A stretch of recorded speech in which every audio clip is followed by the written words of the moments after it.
look at it like that, but I believe he also has a strong will to do some changes, because at the end of the day, as much as he will salvage them, he will have some questions to answer after 5 years, that this person was behaving this way.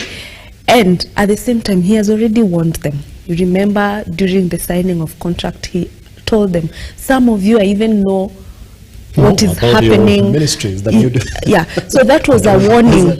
That was a warning that I'm watching you guys. So if a time comes and I strike, yes, we will have no one to complain to.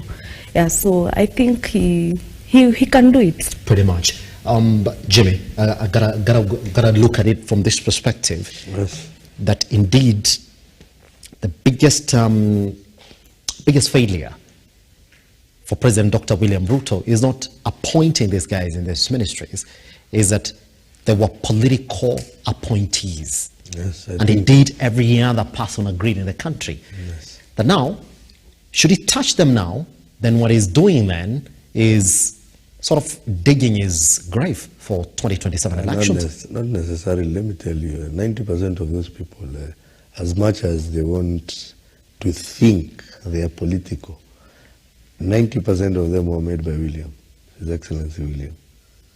At some point, William does not need anybody to come to Mount Kenya. Do you know that? So even now, His Excellency, the Deputy President, is an appointee. Yes.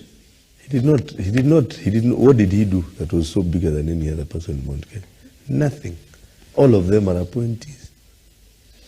For the country to run, the honeymoon is over. It's not his business to give you a job, wake you up in the morning, tell you this is how you're supposed to do it. It is time His Excellency takes charge. And by taking charge, don't do the pressers for them. That is why we had performance contracts. Now we think we need to check to what level. The people have never even seen talk. There are no projects. And basically, even His Excellency Babu Namwamba, I had so much hope in that gentleman in terms of rejuvenating the youthful field. This man just disappeared. This guy, it is cushioning time. When I said the likes of Moses, yes, Moses is brilliant. Moses is a technocrat. He may not have people skills as Kawira Mwangaza has. So basically, for Moses, it's not more about working, it's more about controlling his temperament. His assistance to probably Mount Kenya Youth, which he has done zero actually with 21 parastatals. I still do not understand how he worked for 1 year and nobody got him an appointment. I still have questions. One day, maybe probably when I settle down on my anger issues, I will talk to him. But that gentleman, 21 parastatals. Right now, probably life will go on and life will go. But His Excellency President, that's why I said for him to be able to run government right now. Yes. Honorable Rigathi Gachagua, Deputy President, get your act together. Get an office. Do you know why? And I always remember Karen. Because there was nothing as beautiful as Karen. Politically, I have done politics in this country. I have even worked with Jenga Karuka. He paid my fees, my college fees. But then it was the larger Kiambu. So I'm not new to politics.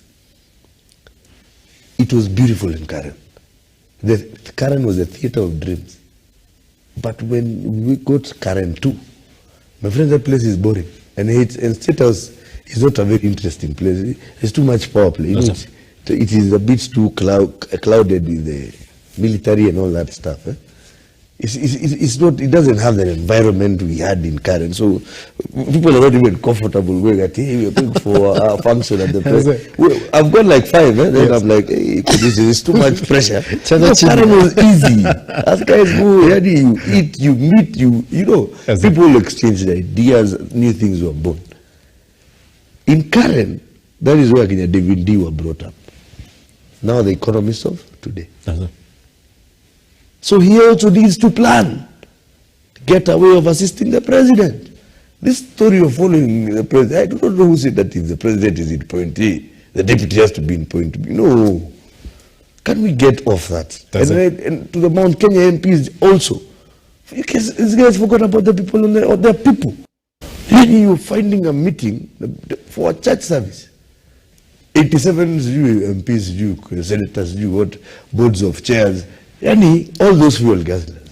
Money enough to change an economy of the particular place you're going. In 45 seconds, Jimmy. Yes. Yes. So I think the president, it's about time. He also needs to wake up now. Yes, sir. Kiongozi, things are not good. This country is burning. The youth are dying. The youth are being shot dead because of robbery. Yes. Kids are dying. And you know, kids, and I'm calling them kids because they're 15 to 25 years. Drug abuse. This country had a lot of hope in our president. And we still have a lot of hope. Particularly us who believed in William. Forget about the other shenanigans of the other people he brought around. Us guys who believe in His Excellency William, we know he has a plan. But can we fast track it? Can we get mitigation for the youth? As you're doing that plan, can you get a social, economical way of doing it? Can we get this something small for this for the youth of this generation in this country? Pretty much. Just what the news just come in is that Kamira Mangaza wanted to meet her MCS today. They wrote a letter and told her we won't be